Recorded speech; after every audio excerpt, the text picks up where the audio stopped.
Eh, se me fue.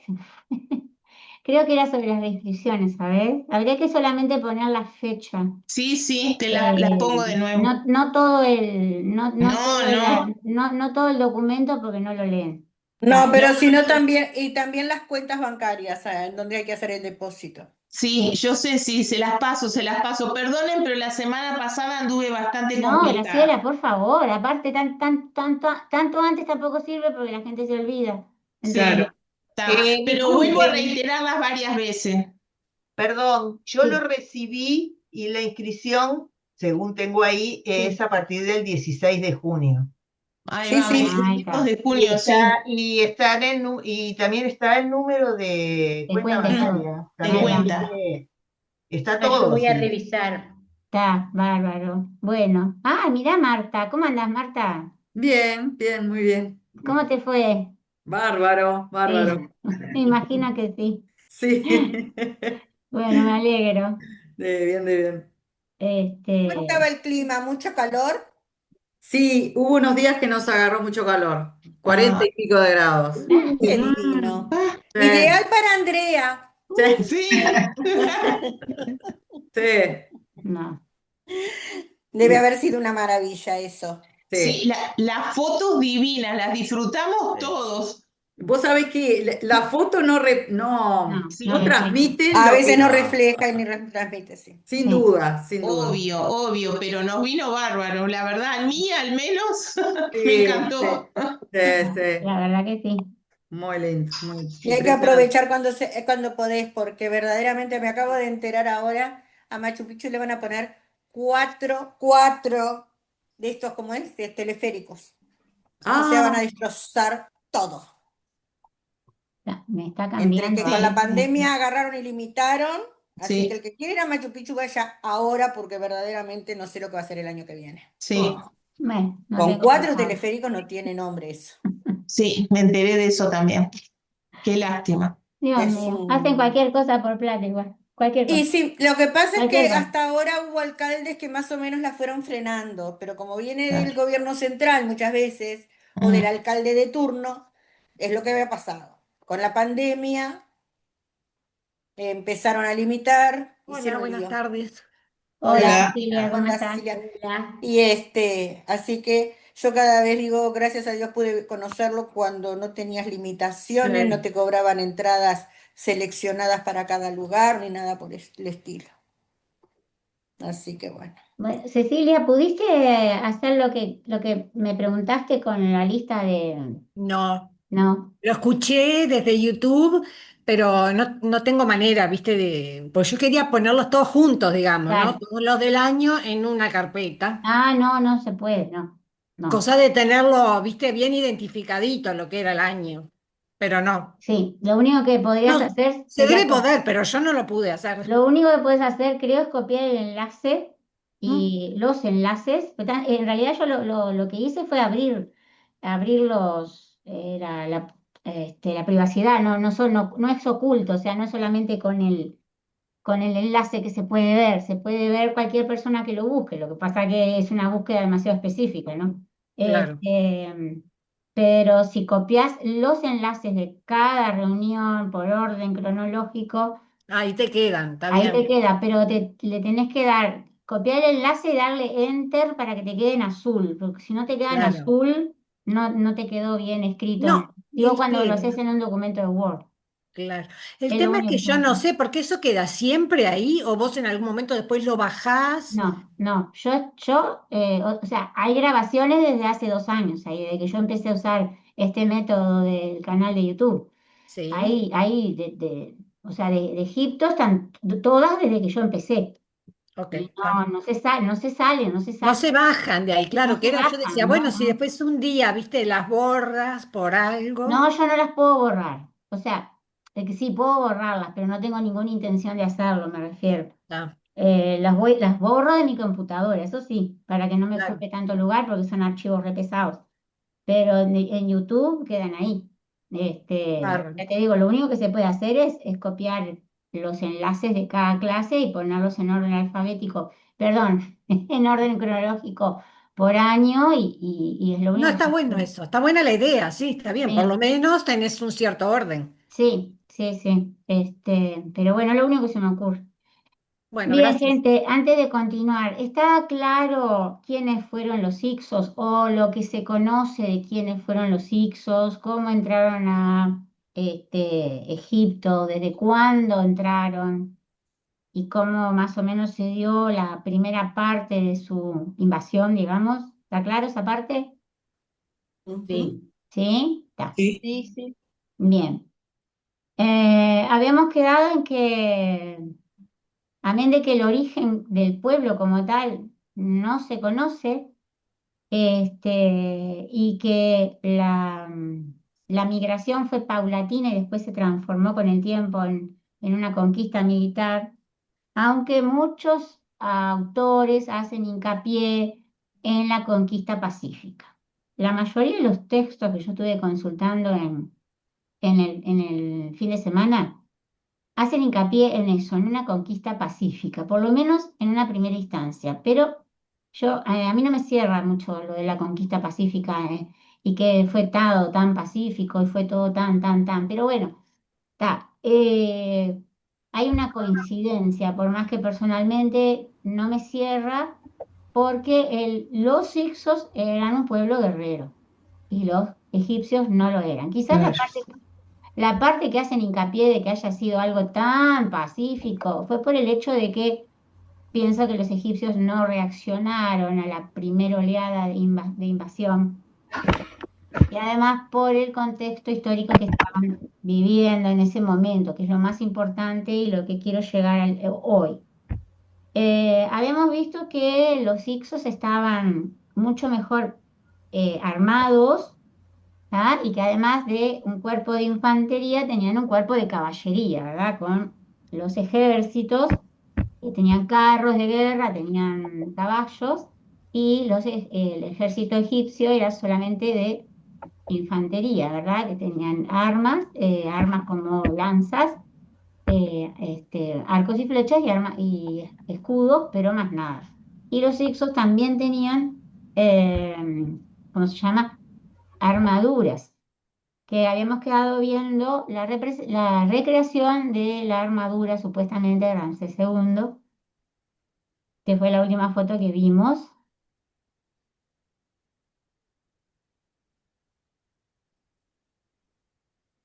O sea, habíamos visto el arco doble, Claro, ¿ah? sí. Eso lo vimos la clase pasada. Es el arco de los Ixos, el arco doble. Vimos esta foto que es el mismo arco, pero encontrado en la tumba de Tutankamón. Quiere decir que los egipcios tomaron de los Hicsos sus armas y las hicieron propias. Este, inclusive en la foto está el estuche del arco y la flecha. Es espectacular esto. Sí. Pero bueno, no venimos a ver esto. Y la supuesta armadura de Ramsés II, ¿ah? Hecha, sobre todo la armadura de la parte de arriba, porque la parte de abajo no. Sí, era tela. Sí, el faldellín que usaban ellos. Estamos sobre todo la parte esta, la de arriba, que estaba hecha con esta especie de anillos, ¿ah? Cosidos entre sí, que era lo que le daba, digamos, la resistencia de que no la traspasaran las flechas. Eran de metal, ¿verdad? Sí, sí, sí, sí. Bronce seguramente, ¿ah? Ujú. Sí, Seguramente sí. serían de bronce. Bien, habíamos dicho también que el ejército egipcio en esta etapa no era un ejército formal, digamos, que fuera que de todo el tiempo, que existiera todo el tiempo, sino que era un ejército que se unía cuando era necesario, o se llamaba a su formación cuando era necesario y después se disolvía. Y que después de la invasión de los Hicsos sí hubo un ejército formal en Egipto. Bien, estas son las espadas y las dagas y la espada curva también, de los Hicsos. esta espada así, que era muy común en los pueblos de la... Perdón, ay, disculpen. Es muy común este tipo de espada curva en los pueblos de Asia Menor. La Sí. espada, la daga, es una daga, es un cuchillo grande, digamos. Y después, esto no lo vimos todavía, pero si hable de ellos, los carros, ¿tá? Los carros de combate, eh, que no se han encontrado carros de combate Ixos, vamos a aclarar. Lo que se saca es cómo pudieron haber sido gracias a cómo lo tomaron los egipcios después y cómo lo transformaron. De todas maneras, estos dibujos están basados no tanto en los Ixos como tal, sino un poco en paralelismo con pueblos del mismo origen que también utilizaban este tipo de carro de guerra tirado por dos caballos. ¿Tá? En algunas pinturas murales egipcias o en algunos digamos, algunos bajorrelieves de los templos, se pueden llegar a ver hasta cuatro caballos dibujados. En realidad nosotros tenemos que, cuando vemos ese tipo de cosas, tenemos que afinar el ojo y contar cuántas patas se ven, porque como los egipcios representaban todo de perfil, podemos llegar a ver una o dos cabezas de caballo nada más pintadas una atrás de la otra, pero para saber el número tenemos que contar la cantidad de patas. ¿Ah? Y ahí podemos sacar el número de caballos que se utilizaban en los carros, pero seguramente hayan sido dos, porque si no, ya estaríamos hablando de cuadrigas y obviamente era extremadamente costoso esto y mantener caballos en el desierto en aquella época debería de ser también muy dificultoso de criar, ¿no? Adaptados al clima desértico, por más que en general Mesopotamia tampoco tiene un clima tan diferente al de Egipto. Bien, entonces ellos usaban el bronce en las armas, no significa que los egipcios no conocían el bronce, ojo. En esta época nosotros estamos hablando de la edad del bronce en su estadio medio, o sea, dentro de todo lo que duró la edad del bronce, estamos hablando de la etapa media del bronce. Quiere decir que la mayoría de los pueblos de la cuenca del Mediterráneo conocían el metal. ¿Tá? ¿Cuál era la ventaja de un carro de guerra tirado por caballos? Bueno, la velocidad, primeramente. La velocidad con que podían atacar y la velocidad con la que podían retirarse ante una tropa que era solamente de, como se dice, de infantería.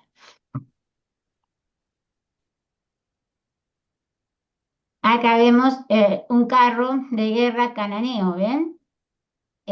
Muy similar al que podría haber sido los Ixos. En realidad este carro, así como está dibujado, es muy similar a los que conocemos de los egipcios. ¿Ah? Sobre todo, por ejemplo, el carro de guerra encontrado en la tumba de Tutankamón, todo eso es muy, muy similar.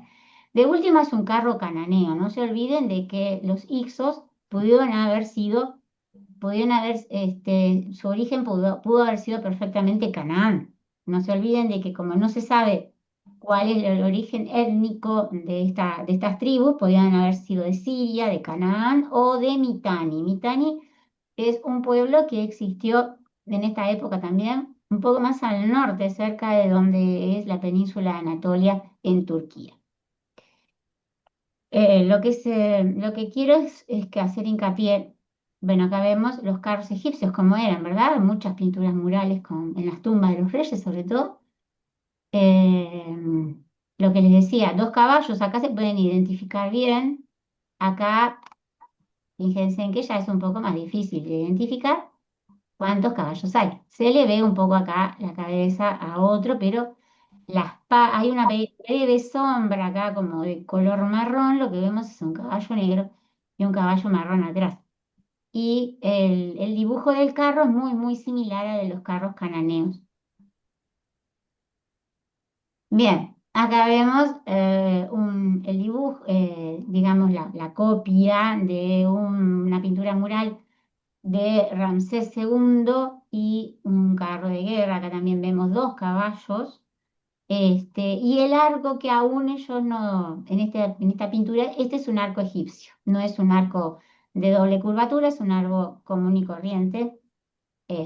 Bien, nuestro Ramsés II, que fue uno de los mayores guerreros, el carro de guerra de la tumba encontrado en la tumba de Tutankamón, pero vamos a aclarar, no era el carro que usaba Tutankamón en la guerra, si es que él participó.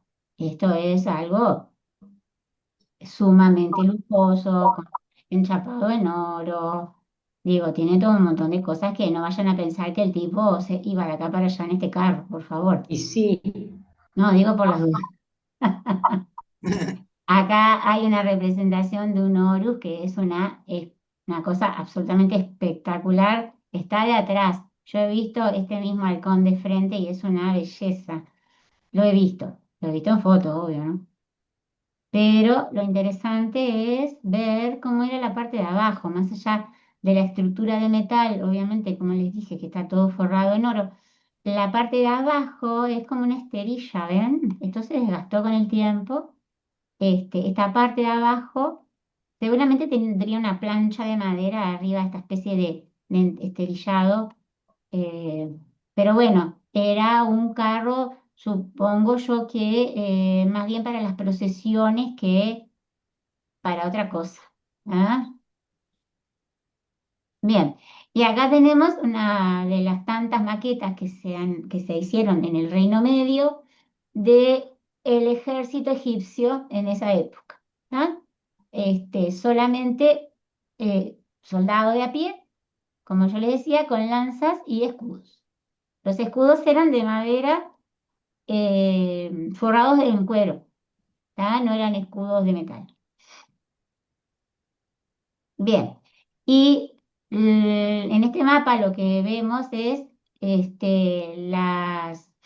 las vías de ingreso de los Hicsos a Egipto, ¿verdad? Desde esta parte desconocida de lo que es Asia Menor, ¿tá? Las vías de acceso que seguramente fueron hacia el Sinaí o por el sur Agares.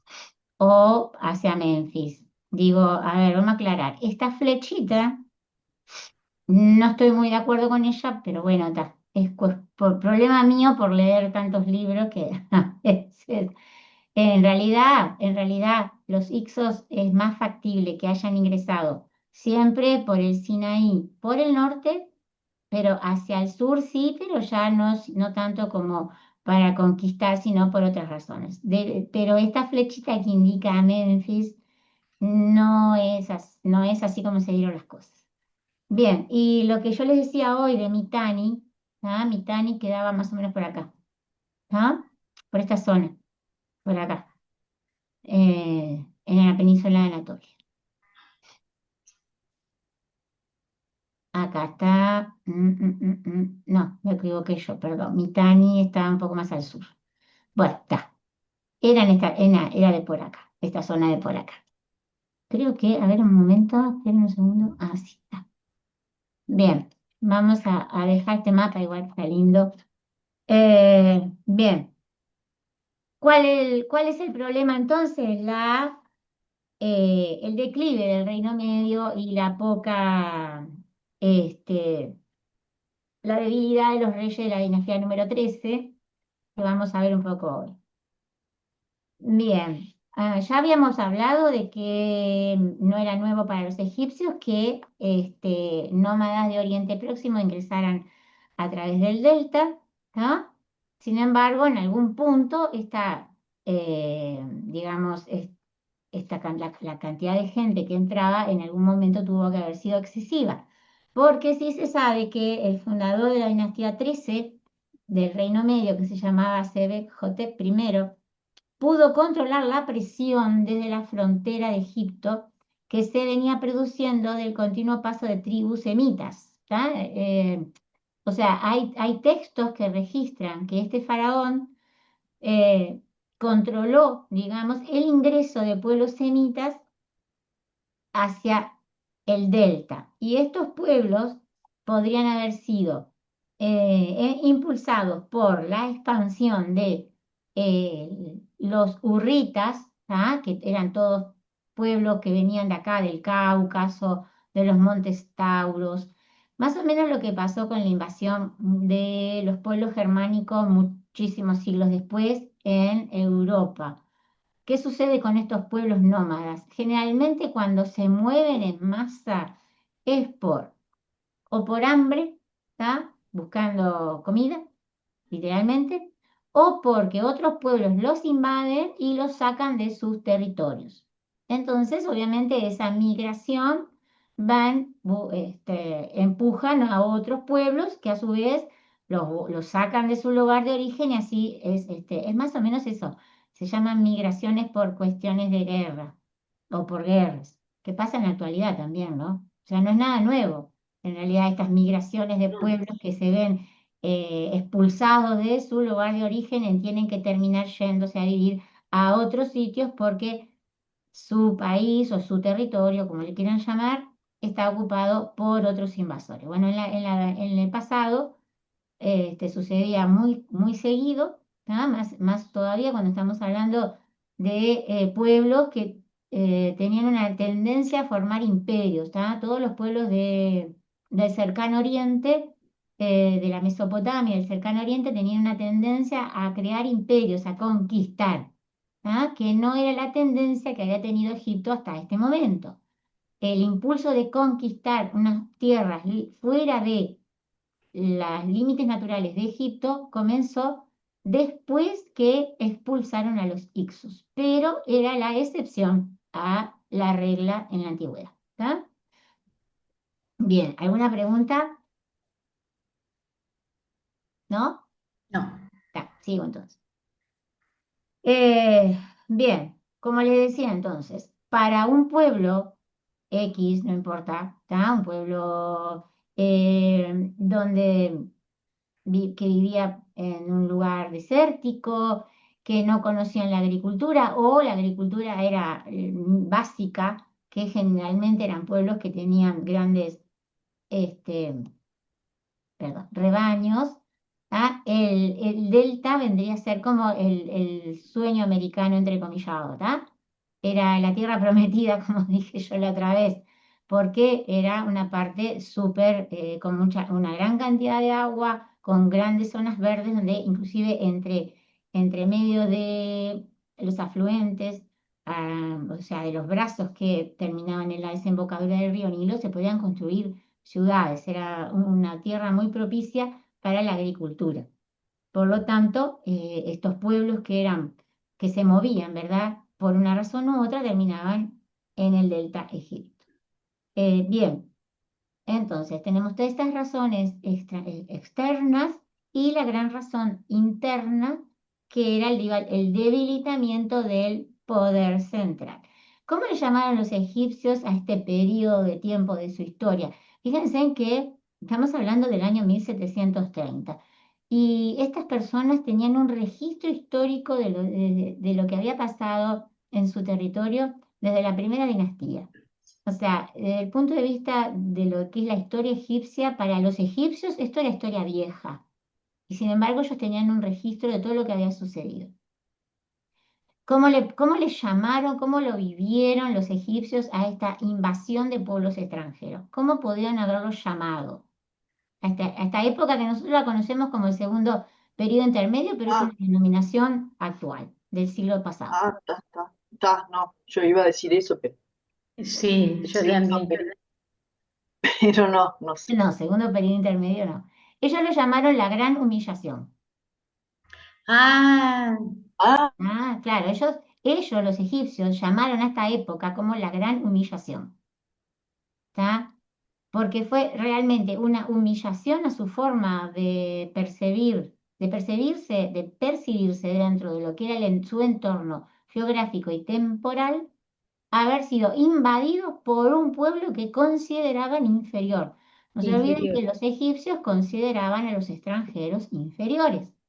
¿Ah? En ese aspecto, yo ya lo dije varias veces, nosotros lo podíamos catalogar como xenófagos, pero eso es una apreciación moderna.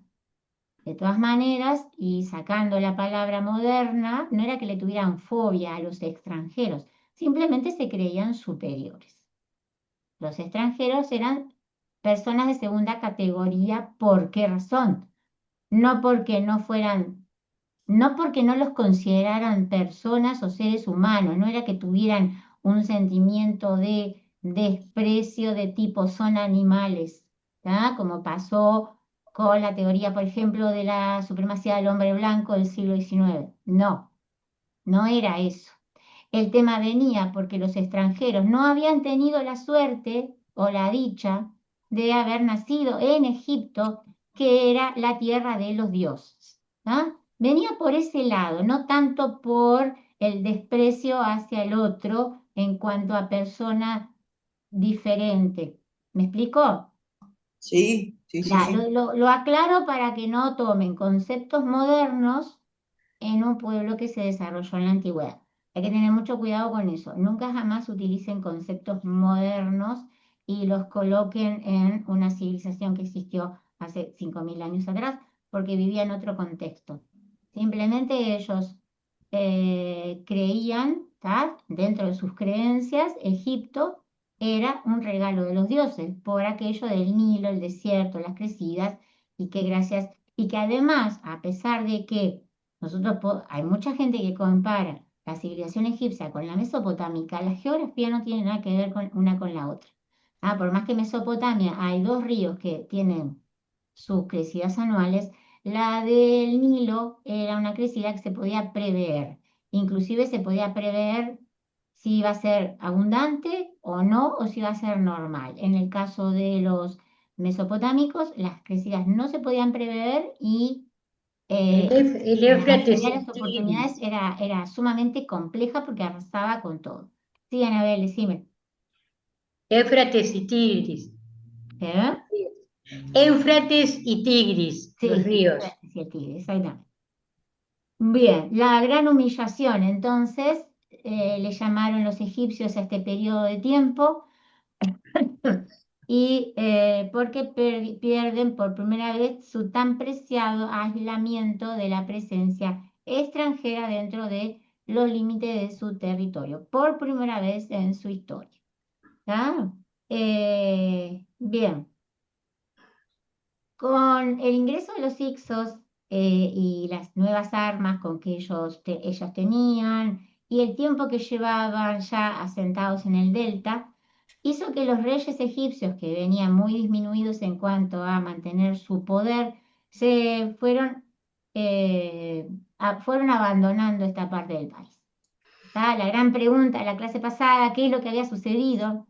Bueno, no podían mantener un gobierno debilitado, no podía mantener la paz en el sur y en el norte, y tampoco podía luchar contra estos enemigos que estaban mucho mejor armados que ellos.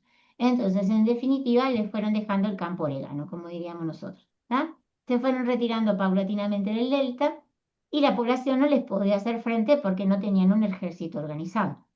Entonces lo que hicieron los Ixos fue aprovecharse de todo esto y, digamos, se hicieron con una ciudad que está en el delta que se conoce actualmente como Avaris, que es el nombre griego. ¿Tá? Hay muchas ciudades egipcias que nosotros las conocemos por el nombre griego porque ellos tradujeron todo a su idioma, a su lengua, y además porque son un poco bastante más fáciles de pronunciar. Así que bueno, los Ixos tomaron Avaris y la hicieron su capital. ¿Tá?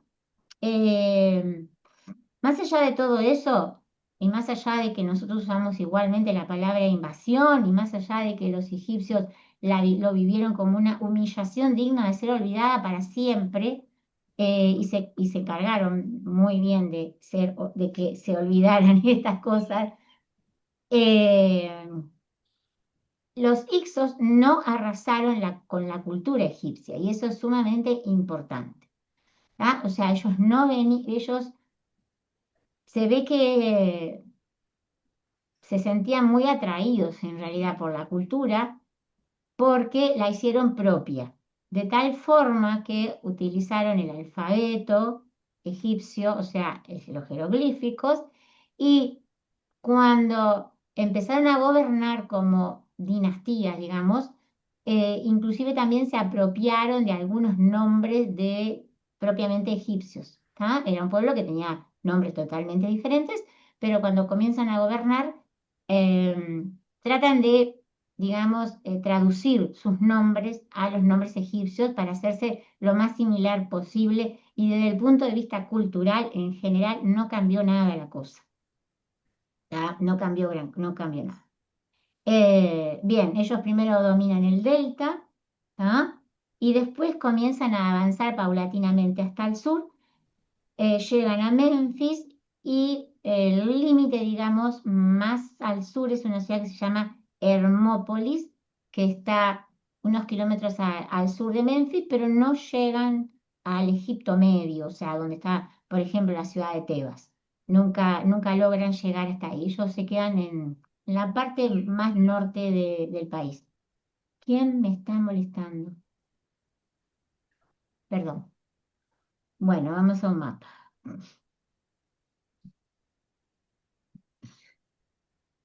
La parte media, el Egipto medio, es esta zona. Esta zona es el Egipto medio. ¿Tá?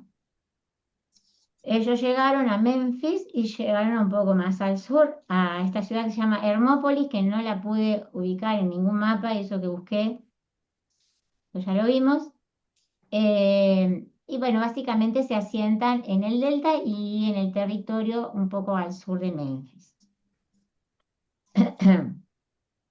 Bien, acá vemos en Avaris la cabeza de un faraón. ¿Tá? Lo reconocemos por que tiene la corona blanca del delta, pero las facciones son completamente diferentes. Por lo tanto, se cree que esta cabeza perteneció a un faraón Ixo. ¿Tá? Eh, Se cree porque como se perdió el resto del cuerpo, entonces no hay ningún cartucho que diga el nombre del faraón, pero por cómo está hecho y porque solamente tiene una corona y no tiene más nada, no tiene laureus, no tiene nada, se cree que fue la cabeza de un faraón X. Estas piedras que ven acá es lo poco que se ha podido restaurar de la capital, de Avaris.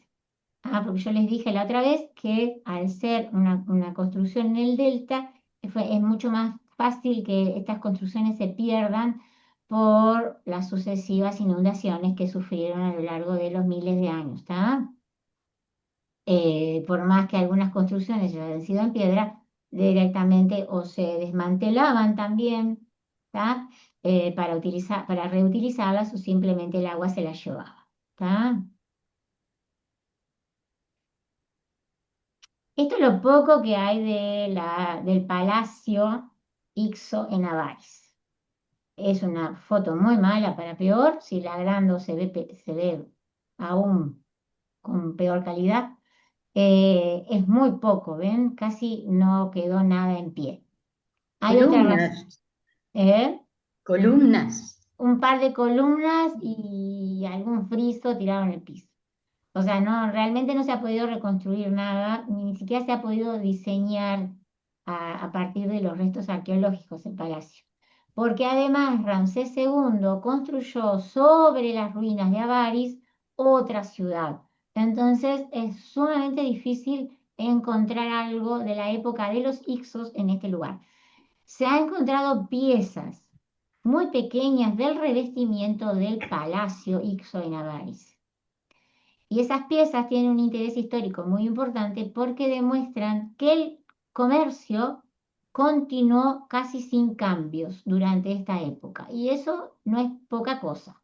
Que el comercio como tal, ¿tá? Como tal se venía dando hasta la invasión de los Hicsos, siguió de la misma manera, indica que en realidad no había grandes problemas en el país, por más que para los egipcios haya sido la gran humillación, digamos, se ve que los comerciantes, por lo menos del delta, no tenían problemas a seguir comerciando con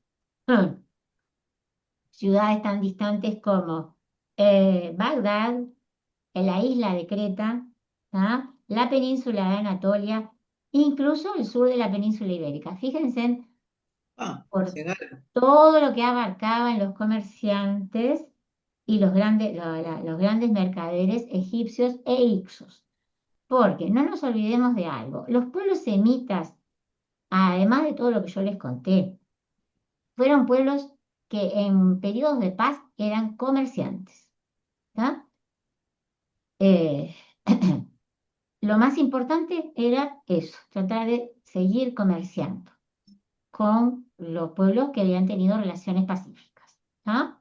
Básicamente eran pueblos comerciantes en todos.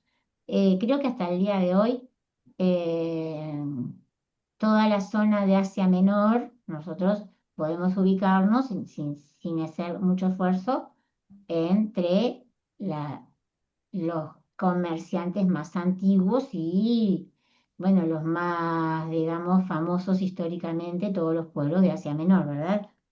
Bueno, bien, esto es lo que yo les contaba. Tiene muy mala calidad esto. A ver si le bajo. Bueno, esto es un pedacito muy pequeño de un revestimiento del Palacio Ixo en Avaris, en la pintura mural, ¿verdad? Un pedazo muy pequeñito de lo que recubría, digamos, interiormente este palacio. Bien, claramente, por lo menos para mí, esto tiene una influencia minoica impresionante. ¿Ah? ¿Por qué razón? Básicamente, por el pelo del hombre que está haciendo este salto, ¿ah? Y porque aunque acá no se ve, acá hay dibujado un toro.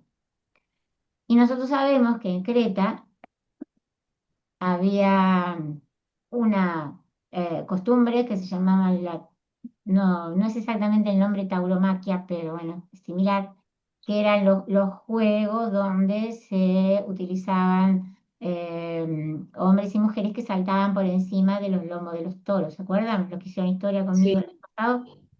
¿Sí? ¿Beatriz? sí, sí, Sí. sí, ¿Ana? Ya. es así. Bien, si nosotros nos Que hicimos que bailaban por arriba del... exactamente. Si nosotros sabemos, lo sabemos porque lo dice la fotografía, que acá estaba pintado un toro, no hay mucho para que nos cueste imaginarnos que esto es una persona saltando por encima del toro. Y además por el pelo y además porque no es un egipcio. ¿Y por qué no es un egipcio? Porque tiene pulseras en los brazos, ¿ah? Porque tiene esta falda que no tiene nada que ver con las faldas egipcias y porque Ahí va. tiene un calzado completamente diferente. Sí, Rosario, decime. El pelo es diferente al de los egipcios Sí, y el tema es que se ve una pata, si la mirás sobre a mí en la pantalla me sale sobre la izquierda, de animal, o sea, quiero suponer que de un toro. sí, sí, exactamente. Entonces, ¿qué quiere decir? Que comerciaban con los cretenses. Claro, claro, claro. Es que Por eso. tomamos la historia, me parece que tomamos esos pueblos como que estaban estáticos en su lugar de confort y no es así, para nada. No, No, no. claro, por Y eso más en lo el dije yo. Mediterráneo. Esa Muchas, era una zona, fue por siglos una zona de comercio tremenda. Exacto. exactamente. Y en algún momento yo voy a tener que hacer una especie de cronología fuera de Egipto, ¿tá? Pero para que tengan una idea, estamos hablando del año 1700 aproximadamente. En Creta, que queda es una isla que queda unos pocos kilómetros al norte del delta, en el Egeo, había una tremenda civilización, ¿tá? Que era básicamente comerciante. Ellos eran básicamente comerciantes y básicamente utilizaban naves, ¿tá? Obviamente porque eran una isla y tenían que dirigirse al continente para poder comerciar con los pueblos que vivían en los continentes, porque en realidad tenían relaciones comerciales con europeos, con asiáticos y con africanos, o sea, con los pueblos del Egeo, con los pueblos de Asia Menor y con Egipto. Es más, se han encontrado en Creta restos de vasijas, sellos, escarabeos de origen egipcio y en egipcio vajillas, sellos de origen micénico. Por supuesto, no vivían aislados. Estamos hablando de la edad del bronce. Había un enorme comercio y sumamente fluido. De eso vivían los pueblos, ¿no? No vivían encerrados en sí mismos. Pero para que a veces se busca, digamos, para que coincida, porque nosotros sabemos, por ejemplo, de los cretenses, pero si queremos ahondar en el comercio egipcio, bueno, se buscan restos arqueológicos que apunten a eso. ¿Ah? Bueno, esto es un poco más, digamos, obvio. ¿Tá? Esta es la reconstrucción de un fresco en la ciudad de Avaris. Las partes son muy, muy pequeñas, son estas que están acá, por ejemplo, les muestro la reconstrucción de un mural, ¿verdad? Las partes originales son muy pequeñas, son estos pedacitos que están acá, este pedacito, esta pierna, esta cabeza de toro, estos pedacitos de flores, o sea, todo el resto del dibujo es una reconstrucción. Sin embargo, acá tienen otro toro, acá, ¿ven? Esto parece que hubiera sido un artista que lo contrataron de Creta para ir a dibujar este mural en Avaris. Me hizo acordar al Guernica. Sí. Sí. Yo pensaba, Decime, Beatriz, dale. yo pensaba que podría ser algún cretense que vivía en esa época también, y en la época de los dichos, y hizo ese mural y el otro anterior Sí, sí, también. sí. Porque qué Sí, casualidad, porque sí. El estilo es indudablemente cretense. Acá tenemos algo mucho más específico, pero está, como digo, ¿no? Es una recreación de un cretense saltando Colores, sobre un todo. toro. exactamente. Pero, por ejemplo, este toro no es egipcio porque está de frente a la cabeza, y las personas acá, por ejemplo, son totalmente distintas, no son egipcias tampoco, No, no son son. de otro lugar. Y bueno, los que conocen de la civilización minoica saben que estas flores son 100% minoicas. Entonces, pudo haber sido cualquiera de las hipótesis que nos venga a la cabeza, excepto la de un esclavo. ¿Está? Los esclavos, primero que no hubieran hecho esta obra de arte, ¿tá? Y segundo, que no estaban capacitados para hacer este tipo de cosas. Podemos hablar de un intercambio comercial, tanto de una persona que pudiera vivir en el delta, como dijo Beatriz, o que alguien que contrató a un cretense para poder hacer esto. Que gobernó No, Egipto. esto ya lo vimos. Uy, ¿qué hice? Apareció el. ¿El señor? Apareció el hombre. Bien, entonces nosotros echamos un vistazo general, ¿verdad? A los primeros años, digamos, de la invasión de los Hicsos a territorio egipcio. Eh, bien, creo que como para explicar el archivo no necesita mucho más, yo después se los voy a subir. Y lo que sí, ahora vamos a ir para atrás un poco. Vamos a ir un poquito para atrás al final del Reino Medio. ¿Por qué? Yo sé que los que están conmigo desde los años anteriores ya más o menos esto lo saben, pero hay compañeros nuevos que no estaban y entonces es mejor retomar conceptos para poder darle una continuidad histórica. El material de la clase pasada y estaba enfocado en los Ixos. Ahora vamos a ver qué pasaba con los egipcios. Porque esta época, que los egipcios se tomaron mucho trabajo para que desapareciera de sus registros históricos, es confusa. Es confusa para los historiadores, es confusa en estudiarla y es confusa enseñarla. Entonces tenemos que ir por partes, digamos. Si bien vamos a tratar de dar una visión general de lo que sucedía en Egipto, perdón, la información está compartimentada. ¿Qué quiere decir? Que vamos a tener que ver qué sucedía en el delta y qué sucedía en el sur, porque eran dos situaciones completamente distintas. En el norte estaban los hicsos, pero en el sur estaban los egipcios.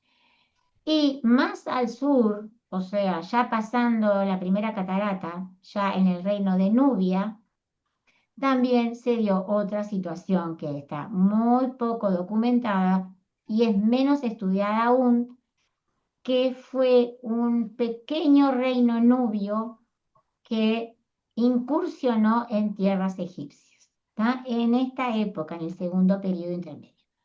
O sea que vamos a ver que Egipto está dividido como que en tres áreas, ¿tá? Los Hicsos en el norte, los egipcios en el centro del país y en el sur los nubios. Esa es la situación política del segundo periodo intermedio. Por más que si ustedes buscan en internet te hablen de los Hicsos y más nada que los Hicsos, había otra realidad en el sur. ¿Por qué razón? Bueno, la razón proviene del fin del Reino Medio y de la dinastía 13, que es lo que vamos a ver en lo que nos queda de la clase. ¿Está claro? Está claro. ¿Sí? ¿Alguna pregunta, gente? ¿No? No, Ok, muy bien. Déjenme ver una cosa. Ay, no, Andrea.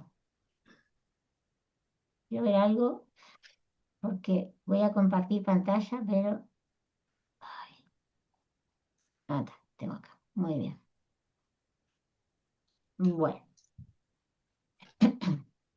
este es el problema de este periodo que a mí no me gusta para nada porque es bastante complejo y porque depende de lo que uno lee, te dicen una cosa o te dicen otra y hay que tratar de buscar el punto medio dentro de esta situación. De todas formas, eh, si llegan a tener alguna duda, por favor, plantéenla. No es que porque ustedes no lo comprendan, simplemente porque les puede surgir dudas en el transcurso de la clase, ¿verdad? Sí, claro. Es obvio. Bien. Eh, Les iba a compartir la otra vez la cronología. Ustedes ya vieron la cronología, porque yo les hablo de la cronología y al fin y al cabo nunca me dijeron si la vieron o no la vieron. ¿La ¿De qué? tienen? ¿La tienen vista? ¿Sí? Está. No me acuerdo cuándo se la subí, pero estoy Pero segura que no se la sé, no te subí. entendí, perdona. La cronología de Ah, Egipto. sí, sí, sí, Ah, sí, está. sí. Está Pero muy linda, incluso yo pensé hacerla en una cartulina. está, bárbaro. Pero la larga, o sea, la que está como en fotos, Seguro. escrito, está. Bien. Eh, el Reino Medio históricamente comprende el periodo de tiempo entre el primer periodo intermedio y el segundo periodo intermedio. Los periodos intermedios, como ya habrán leído ahí, son periodos de crisis social, política y todo lo demás, ¿tá? Pero todo esto es una cronología hecha por los egiptólogos del siglo XIX. Los egipcios no tenían, a no ser la gran humillación, ellos no tenían esta cronología de su historia. Bien, el Reino Medio entonces estuvo formado por los reyes de tres dinastías, la 11, la 12 y la 13. La 12 fue la más fuerte de las tres, ¿tá? Y la 13 fue la más débil. Y es en la 13 cuando empiezan a suceder estas cosas, ¿tá? Bien, vamos a hablar del último rey de la dinastía número 12, que no fue un rey, sino que fue una reina, ¿tá? Y me parece que a las mujeres les va a gustar mucho este tema. Generalmente gusta cuando yo hablo del papel de las mujeres y las reinas y qué, porque además hay una confusión bastante importante con respecto a quién fue la primera reina egipcia. No fue ni por asomo Cleopatra y no fue Hatshepsut. Tampoco. ¿Ah? Fue esta mujer que se llamó Neferu Sobek, Ujú. ¿ah? O Sobek Neferu, que son por los dos nombres que se conocen. Que significa la belleza de Sobek, ¿tá? Neferu es belleza o bella, Sobek es un dios egipcio que tiene cabeza de cocodrilo, ¿tá? Que fue un dios muy importante durante esta época. Y bueno, sí, el nombre muy sencillo significa la bella de Sobek o la belleza de Sobek o algo por el estilo.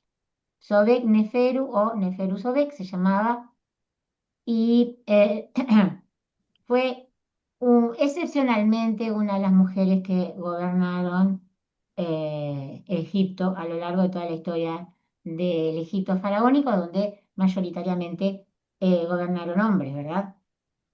Eh, Fue hija de Amenemhat III, uno de los reyes más poderosos de la dinastía número 12, y su ascenso al poder marcó un punto de inflexión en el Reino Medio. ¿Qué significa? Significa que la dinastía número 12 muere con ella. ¿Por qué? Porque si para que ella asumiera al trono faraónico significaba que no había ningún príncipe hombre disponible para que pudiera ser faraón. ¿Tá? ¿Y qué significa también? Que ella no dejó descendencia masculina, o en realidad no se le conoce descendencia a ninguna especie, ni masculina ni femenina, y entonces con ella culmina la dinastía número 12 y comienza la dinastía número 13, que es la más complicada y problemática porque no hay consenso tampoco ni de quiénes fueron, ni de cuántos faraones gobernaron, ni nada, o sea, ni siquiera actualmente se sabe, o sea, son esas grandes lagunas de la historia egipcia que no se pueden rellenar porque no hay información, básicamente. ¿Ah?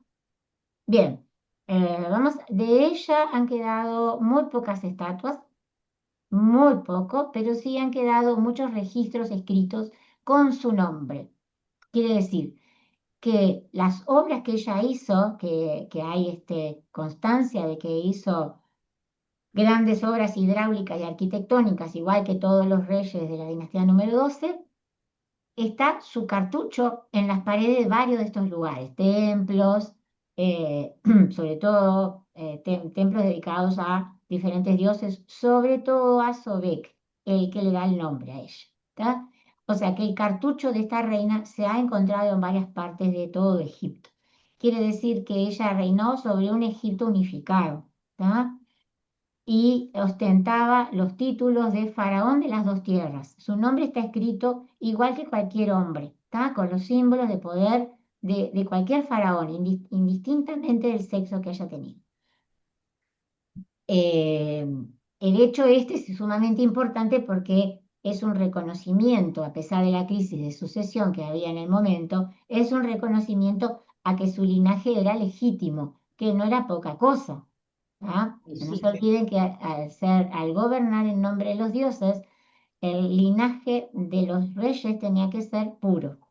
Por eso es que se casaban entre hermanos. ¿Tá? Pero obviamente no hubo descendencia de hombres y ella es obvio que tampoco tuvo descendencia viva, por lo menos que la sobreviviera para poder continuar la dinastía. Bien, entonces como les decía, de la obra de esta reina no ha quedado muchos restos en pie. Yo no les puedo mostrar ningún templo que haya sido construida por ella, porque en realidad lo que les mostraría serían piedras sueltas y no tiene sentido. Y de las estatuas ha quedado muy, muy poco. Sí, sí tengo 3 ejemplos para mostrarles. Bien, dibujos es al cohete porque son dibujos inventados. Dibujos inventados de la gente.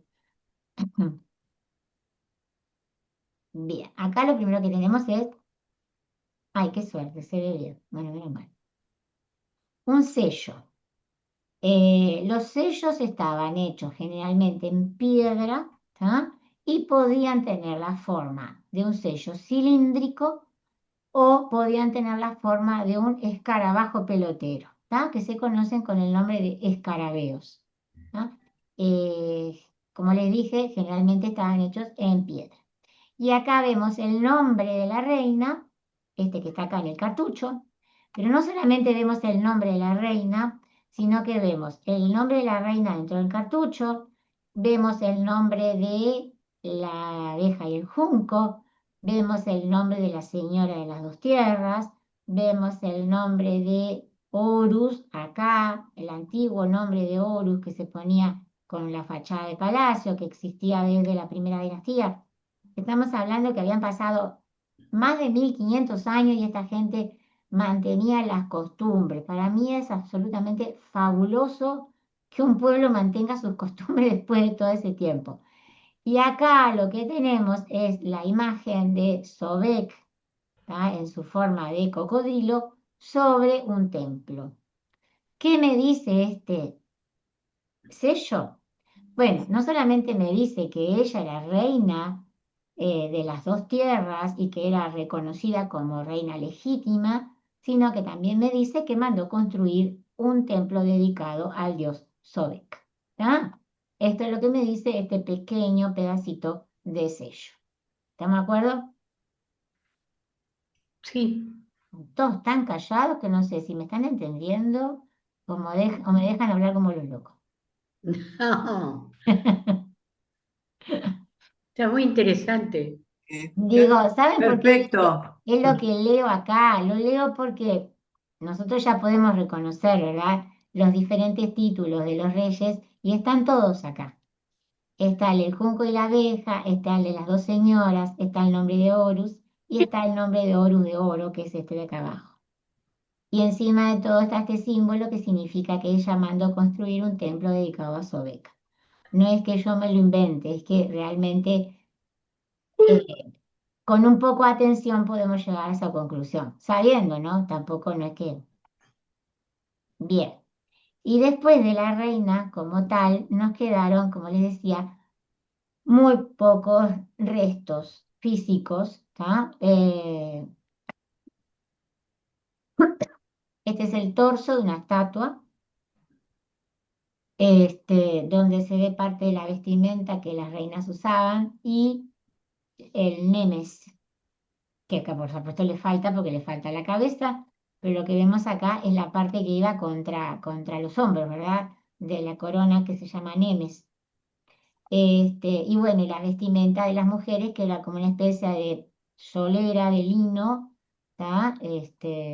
Con la parte que le tapaba el busto triangular, como la solera que usamos ahora, exactamente igual, solamente que tenían como una especie de bretel ancho, todo en lino, como era muy, muy fino, era una tela muy, muy delicada, porque vestía a la nobleza, era muy fina y casi transparente, pero los egipcios no tenían ninguna especie de pudor con respecto a las transparencias ni nada por el estilo. ¿Tá? Bien, el torso entonces de la reina Sobekneferu, una estatua, ¿tá? Que tiene el rostro destrozado, que ya hemos visto, que por alguna razón se ensañaron con los reyes de la dinastía 12 y la gran mayoría tiene el rostro destrozado. Ah, Y eso no lo sé, no desconozco el por qué, pero ha sido muy difícil eh, buscar rostros de estatuas de la dinastía número 12 que no esté destrozado. El por qué no lo sé, lo he buscado y no he encontrado esa información que es muy específica aparte, ¿no? Sí. ¿Qué tiene de interesante esta estatua? Bien, no obviamente el rostro que está todo destrozado, sino acá la cabeza que tiene Las orejas. las, sí, las orejas, pero la cabeza tiene un tocado orejita. muy especial y como la También. foto la saqué directamente de la página del Museo Metropolitano de Nueva York, podemos ver lo que tiene arriba. A ver si distinguen. Esta es la parte de la cabeza de acá. Sí, sí, sí. El tocado que tiene la reina. Y esto es muy inusual, porque generalmente a los reyes se los retrataba en estatuas con las coronas o con la diadema, con la cobra y el buitre acá en la frente y la barba falsa. Pero a ella, el dibujo del buitre lo tiene acá en la cabeza. Como en la Ah, foto de no buena lo veo. calidad. A ver si lo ven. Está en muy malas condiciones la estatua, ¿no? Pero ven que acá hay un Ah, pájaro sí, con las alas extendidas de este Sí, lado sí, y sí, acá sí. hay sí. otro igual. ¿Tá? Este es el buitre. Esta es la imagen de una de las diosas principales egipcias, que está reflejada en uno de los títulos reales y que generalmente también está representada en esas diademas, esas pequeñas coronas que se ponían en la frente, porque el hecho de tener las alas extendidas es símbolo de protección, ¿ah? Pero esta estatua tiene esa, digamos, diferencia, que es que las alas extendidas de la diosa buitre está en su cabeza, acá en la parte superior. Es algo único esta estatua. Bien, tenía otra foto, pero no sé qué la hice. Ah, no hay. Hay otra sí, pero está tan destrozada que no se le puede ver nada. Bien, vamos a... me da esta pena. Sobekneferu gobernó solamente 4 años, ¿ah? Pero a través de las inscripciones y los restos de monumentos que se han encontrado, se sabe que fue una autoridad fuerte, ¿ah? Una gobernante reconocida a todos los efectos.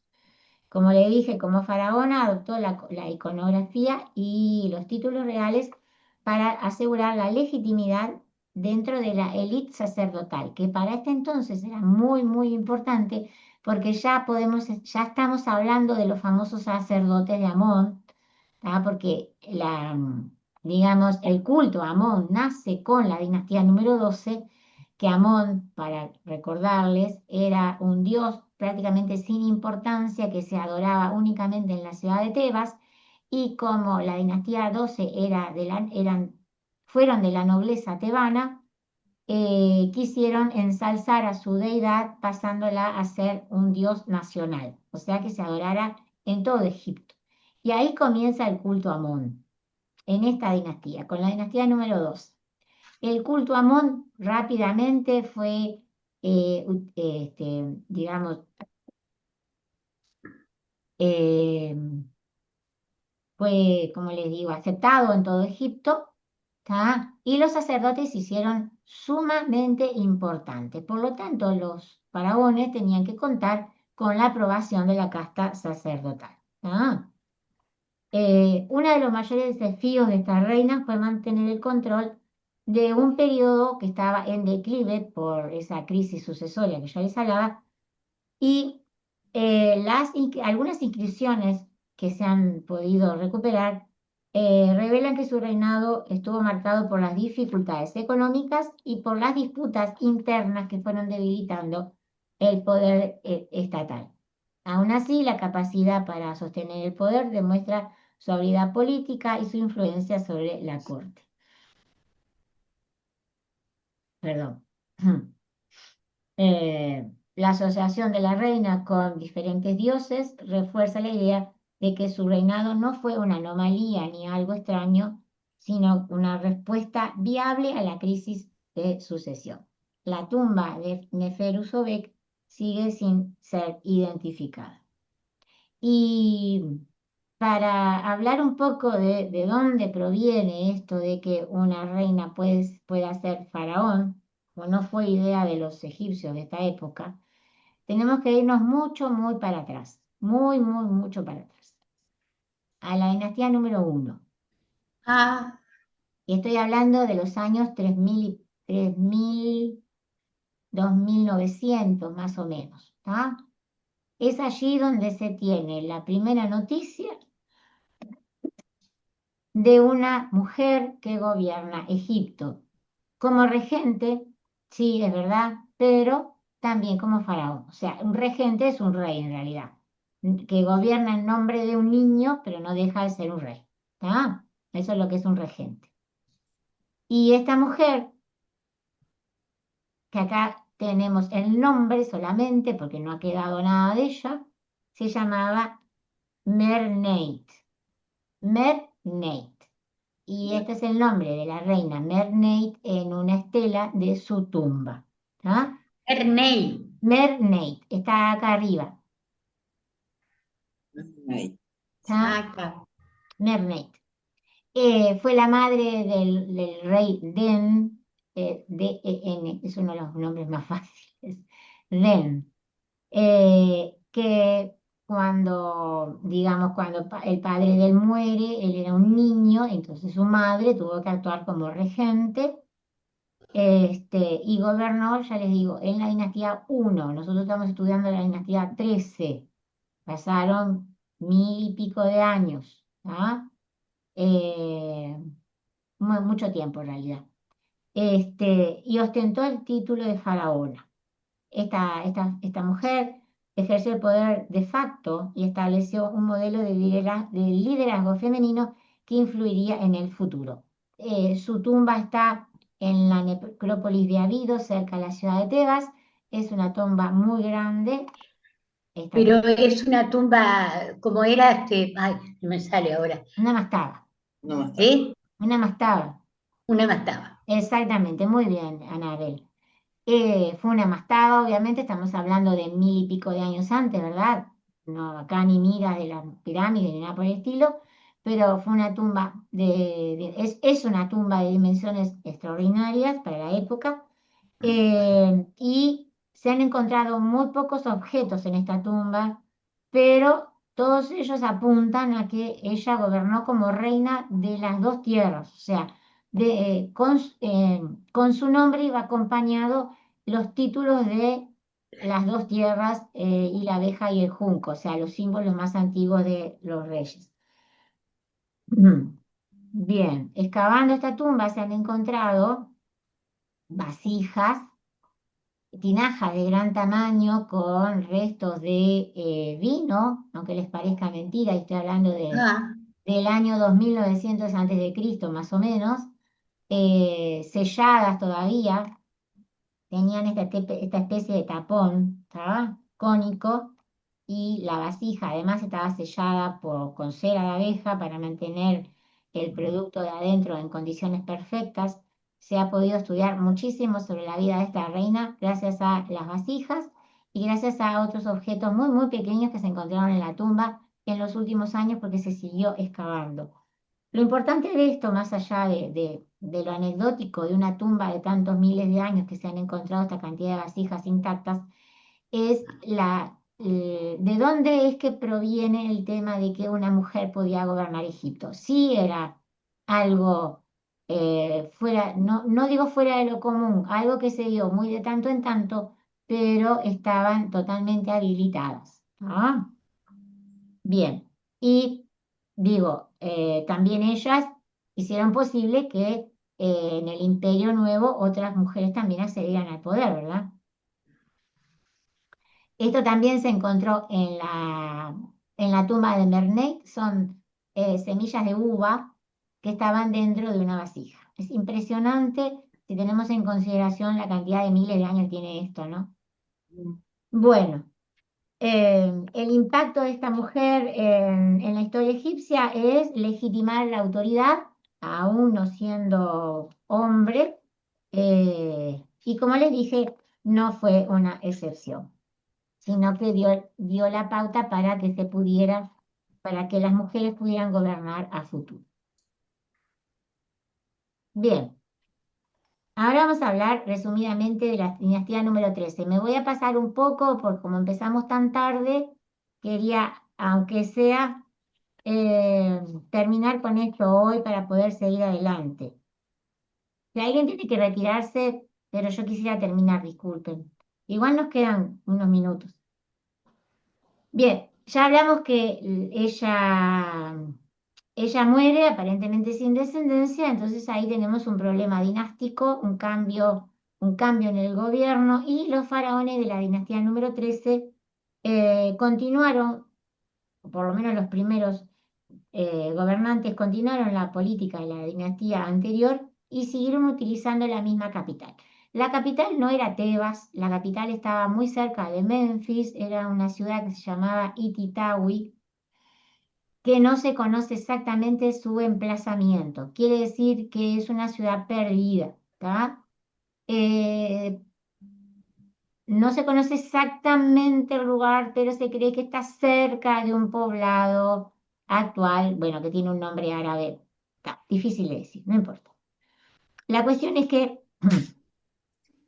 mantuvieron la capital. Al principio mantienen la misma política, pero obviamente no eran reyes que vieran con la talla que se necesitaba para esos momentos.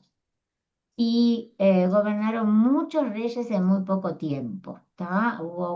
Las listas que se comparan, las listas reales con Manetón, por ejemplo, que fue el que escribió la historia egipcia allá en la época de los Ptolomeos, se han comparado toda esa información y se ha llegado a la conclusión de que fueron muchos reyes, como les decía, en un corto periodo de tiempo que siempre da la pauta de que algo pasaba. Algo de fondo pasaba y bastante importante, porque si no, no tiene lógica que hubiera tantos faraones. Estoy hablando de 60 reyes en un periodo de ciento y pocos años. Fue mucha cantidad de gente. Bien, se sugiere que también pudo haber sido una especie de sucesión circulante, o sea, que las casas de la nobleza se pasaran, digamos, de casa en casa la figura del faraón, pero todo indica que fue una época compleja. Sin embargo, a pesar de toda esta complejidad en cuanto a la figura del faraón, la burocracia continuó funcionando del mismo modo. Eso vieron como el empleado público inamovible. Bueno, no es invento nuestro. También los egipcios tenían ese concepto. Todo el aparato burocrático que habían creado los faraones de la dinastía número 12, eso funcionó perfectamente bien. Estaba muy aceitadito el tema estatal. Y los egipcios continuaron controlando la zona en torno a la segunda catarata y siguieron midiendo la crecida del Nilo y siguieron construyéndose monumentos. ¿Por qué digo que es importante que se siguió controlando la crecida del Nilo? Porque hay una época donde no aparecen registros de la crecida del Nilo. Eso generalmente indica que algo gordo estaba pasando, porque para que los egipcios no controlaran eso, había algo muy mal. ¿Tá? Pero en esta época de los primeros reyes de la dinastía número 13, por lo menos esta parte estaba cubierta. ¿Tá?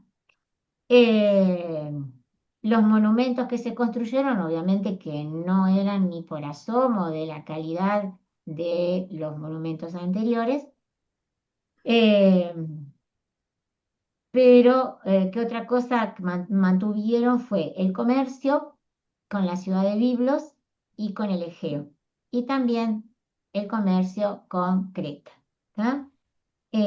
Por otra parte, la calidad de las artes, como por ejemplo esta estatua que estamos mirando, no mostraron signo de decadencia. Quiere decir que desde el punto de vista artístico, en cuanto a estatuas, por ejemplo, mantuvieron la misma calidad que el reino, la dinastía anterior. ¿Tá? Esta estatua es la de un faraón que se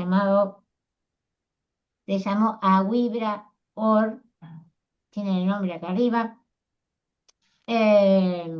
Abrahor. Exactamente. La estatua de él es impecable, es hecha en madera, es una belleza, es una obra de arte realmente de este periodo. Creo que una de las pocas obras de arte que tiene la 13ª dinastía. Sobre la cabeza tiene el símbolo del Ka.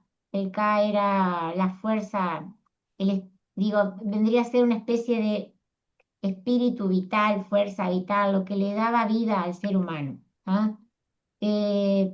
Toda hecha en madera, en muy buen estado de conservación. Pero este faraón fue enterrado en una tumba extremadamente sencilla. Él fue una tumba pozo, se le llama así, ni siquiera fue un hipogeo, menos que menos un templo, menos que menos una pirámide. Al hombre lo metieron en un cajón y lo enterraron en un pozo. Chao. Eso es mucho para un faraón. Digo, es muy poco en realidad. ¿Tá? Acá tengo el diseño de la tumba para que ustedes vean. ¿Tá? El sarcófago, no son dos sarcófagos, es el dibujo del sarcófago exterior y del sarcófago interior. Es un pozo, el sarcófago adentro, algunos elementos y la figura esa que vimos del faraón y más nada. Tomando en consideración que era un rey, esto fue degradante, ¿no? Porque, digamos, no, en esta época no se construyeron las pirámides como las conocemos del imperio, del reino antiguo, pero los faraones tenían sus tumbas bien hechas. Esto menciona la pobreza, ¿tá? De esta Que hubo que dar. época, ¿verdad? O sea, es muestra de la pobreza que existía y de las complejidades que existían en esta época de la dinastía número 13. Muy austeros. Muy austeros, extremadamente austeros. A pesar de que el comercio seguía funcionando, sin embargo, estaban pasando cosas complicadas, ¿no? Bien.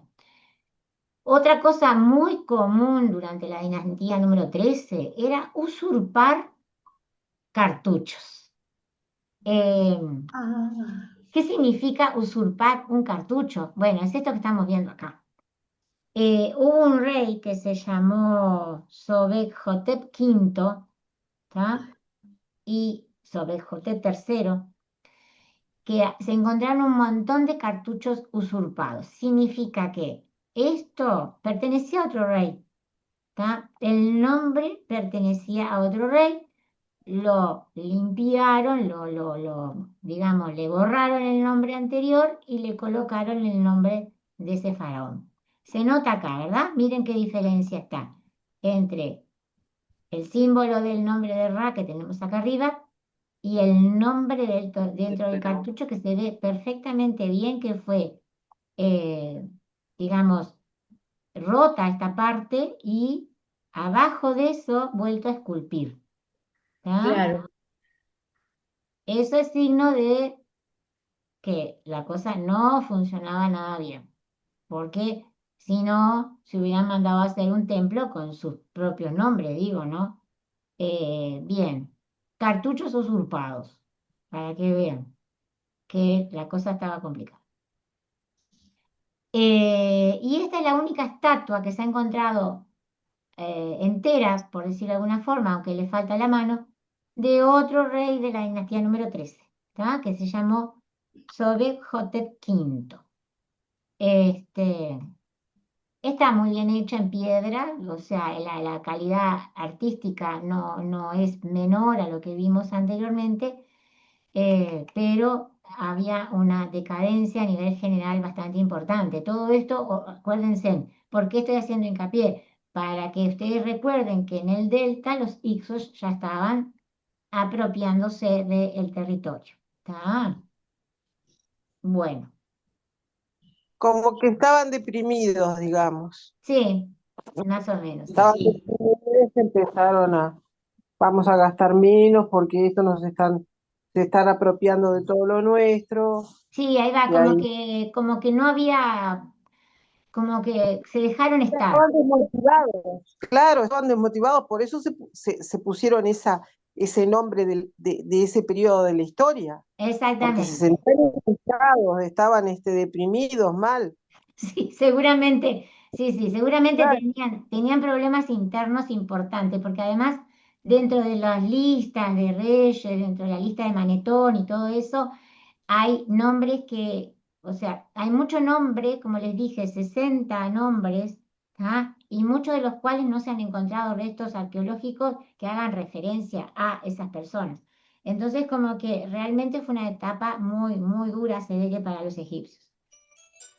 Bien, yo les decía hoy que a veces hay que mirar un poco hacia alrededor de lo que estaba sucediendo en Egipto y de esas relaciones comerciales que no dejaron de existir aún durante la invasión Hicsa. ¿Tá? Y son esas relaciones comerciales entre Egipto y la zona que yo llamo Levante Mediterráneo, o sea, Asia Menor, la costa mediterránea más oriental, ¿tá? Más hacia el oriente, donde está la isla de Chipre, por ejemplo, donde está Palestina, Israel, Líbano, toda esa zona se conoce como Oriente Oriente, Próximo y también. bueno, sigue Ahí va. siendo el Oriente Medio. Oriente Medio, Oriente Próximo, Cercano Oriente, toda esa zona. Bien, se han encontrado rastros de una cerámica muy, muy especial. Yo hace mucho que no hablo de cerámica. eh, que la descubrió por primera vez el egiptólogo Findler Petrie, ¿tá? Que fue el que la descubrió, y que la dató, o sea, le puso la fechita entre el Reino Medio y el segundo periodo intermedio. O sea, entre 1850 a.C. y el 1550. Es un periodo bastante acotado, son 300 años aproximadamente. Sí, 300 años aproximadamente. Esta cerámica es muy particular y se encontró en el delta Egipto, en el levante mediterráneo, o sea, en el cercano oriente, y en la isla de Chipre. Ah, se conoce como la cerámica Tel el Yaudilla. Voy a decir de vuelta.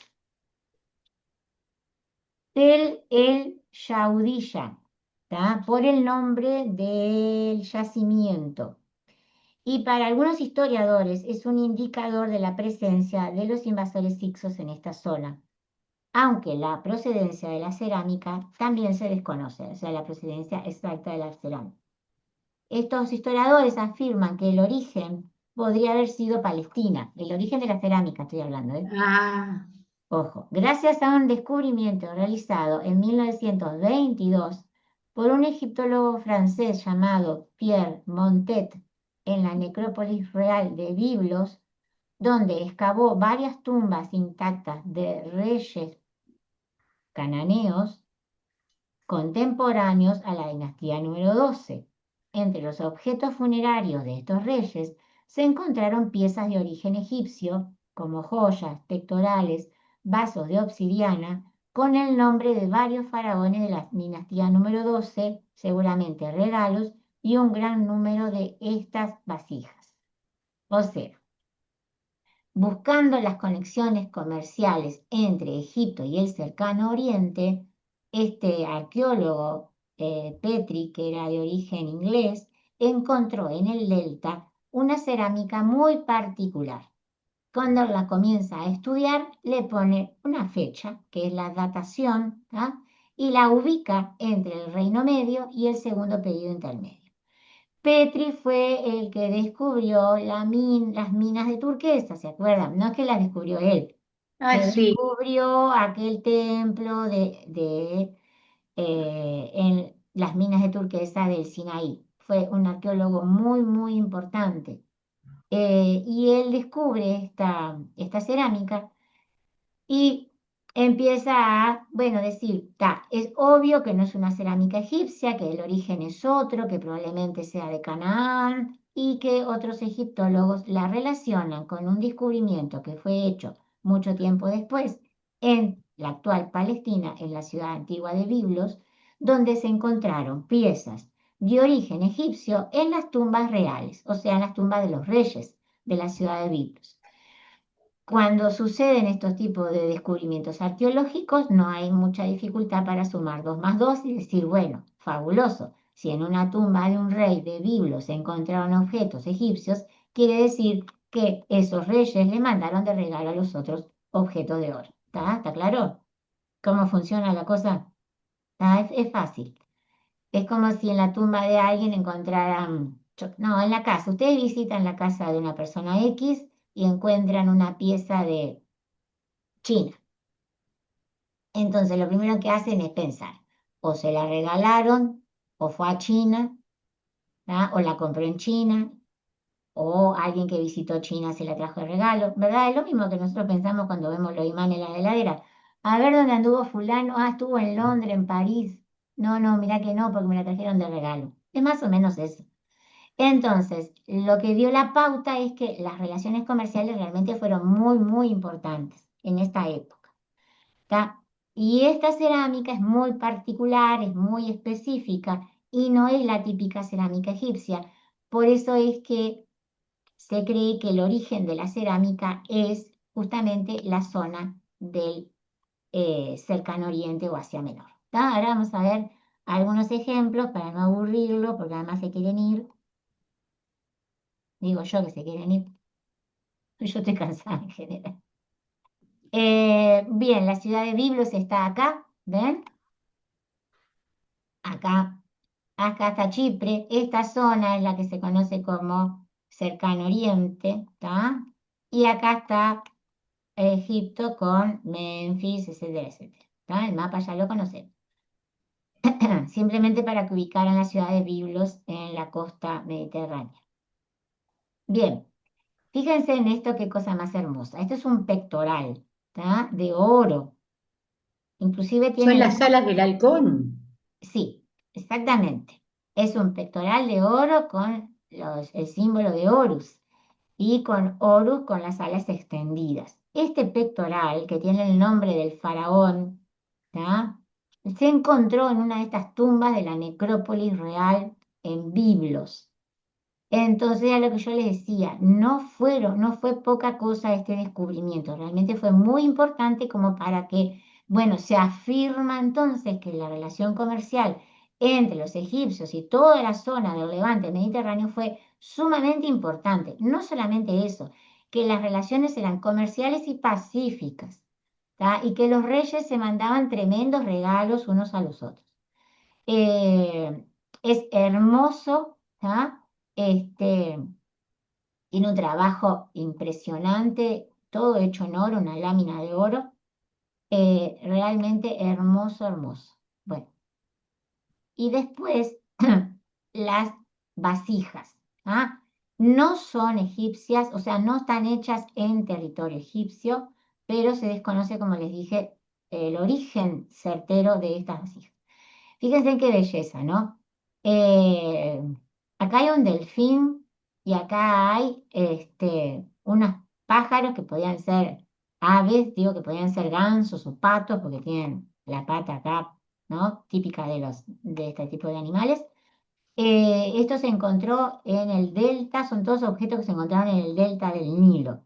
Las características de estas vasijas es su color es gris o marrón claro, los diseños generalmente son geométricos y sus formas generalmente son de jarras, como esta que vemos acá, pero también hay una gran cantidad de vasijas zoomorfas e incluso algunas con forma de fruta.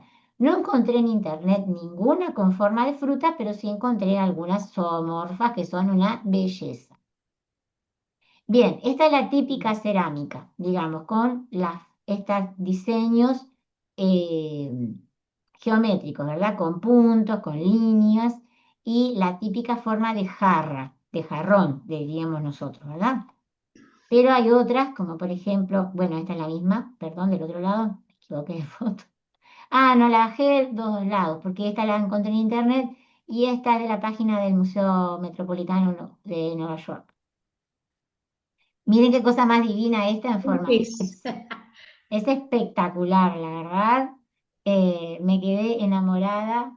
Además, tan bien diseñado, ¿no? El pez, La boca es perfecta. perfecta, perfecta, perfecta. Es impresionante. Recuerden, cerámica encontrada en el delta. En el delta y en la necrópolis real de la ciudad de Biblos, ¿ah? En ambos lados se encontró esta cerámica. Acá hay otra que son dos vasijas, es un vaso doble y acá es digamos, la manija, esta parte de acá atrás que ustedes ven es la manija y los motivos florales, ¿ven? Tienen flores dibujadas, flores y como, no tiene un nombre, esto no me acuerdo, volteretas acá, no es el nombre exacto, pero bueno. Y esta que para mí es la más bonita, este pato, Ay, qué bonito. es hermoso, la verdad. Y creo que no tengo más nada. O sí tengo una más. Ah, sí, el pato del otro lado. Ah, qué lindo.